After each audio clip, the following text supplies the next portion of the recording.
Welcome to Plaid for Women TV, your go-to resource for the business of life. Whether the CEO of your home or your own business, women struggle with the same challenges. At Plaid TV, we discuss real-life issues affecting real women and offer solutions to help you achieve your goals, get connected, and be heard. Together, we will change the world. Let's do this. No mean girls allowed. Hey everybody, welcome to Plaid for Women Television. I'm Siobhan Palmer. This is segment 2 in our series, The Business of Love, with Mr. Michael Bloomberg, the romance CEO. Michael, welcome. Thanks again for having me.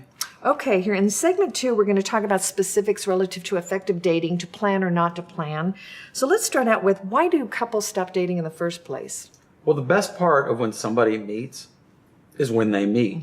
And they're chased, they're courted. So what happens is, once both have each other, that process stops. And then life moves forward, and you talk about bills, and you talk about kids, you talk about buying a house, and all the other things, perhaps except for the relationship. So it's kind of cliche, but people often take themselves for granted or take their spouses for granted. Right. You know, it's interesting. I was meeting with a couple of young couples in their 30s recently, and they were talking about much of what you just addressed. Extreme fatigue, raising young children, full-time jobs. They're exhausted. They don't have time for one another, and really fearful that somehow that connection that they made with their spouses is being lost. So I think this is a very critical topic. So why would a couple need help in planning a date? Well, I think it's the example that you just used. I think it's much like going to the gym or anything else that's important. You plan it as if you put it on your calendar. It's an event.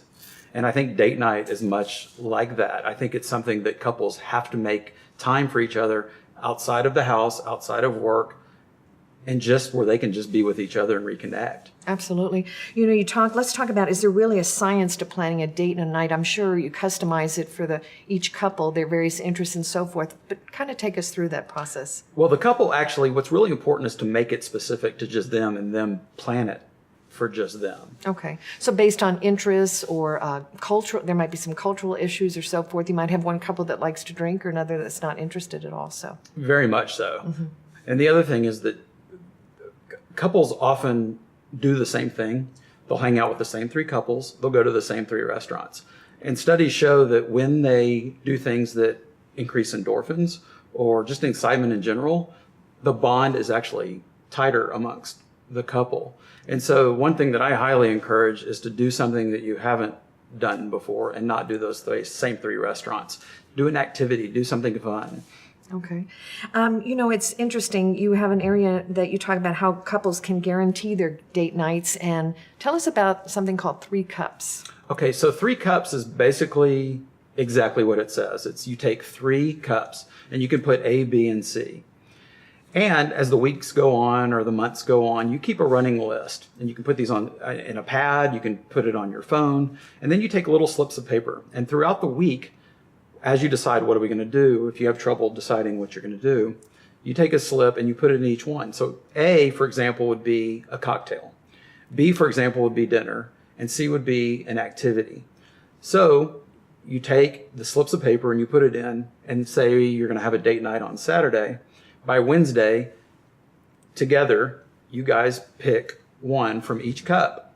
And that goes on the refrigerator. You stick to it. It doesn't change.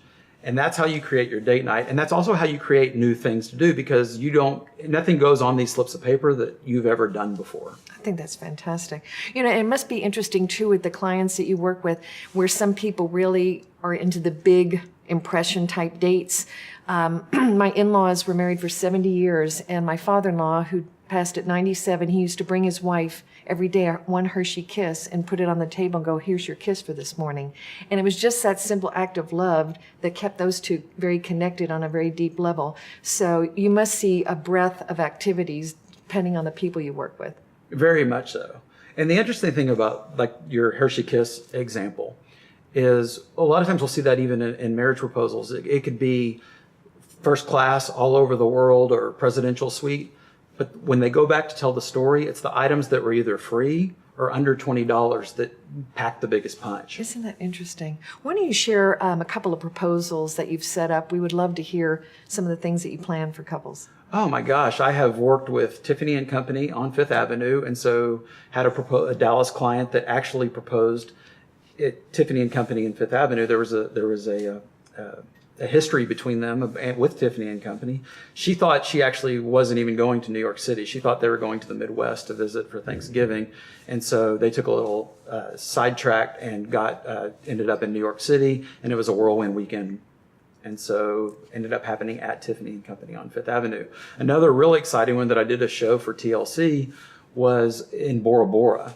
And so, and that was really neat. He was a stuntman, and she thought he was 6,000 miles away. She thought that her friend won a trip through Tahiti's Department of Tourism, and they were actually there at the same time. And so it was just really neat to surprise her with that. So that was definitely like a postcard. And then also you're a native Texan, born and raised in Fort Worth. Do you have any Texas-type proposal stories you can share off the top of your head? Yes, there are some ones. There's been many in Dallas that are a lot of fun. There's been some in Fort Worth. I brought up that I was an alumni of TCU. Had a client that they had their first kiss while they were students at TCU, and really where he wanted to propose was where they had their first kiss. That's and beautiful. So that was pretty neat. That's great. Fascinating information, and it'll lead into our next segment on the science of using date night to reconnect with some specifics for couples and individuals. So stand by. Thank you, Michael Bloomberg. This is Siobhan Palmer with Plaid for Women Television. We'll be back on the other side for our third segment on the business of love. Thanks for watching Plaid TV. See you next time.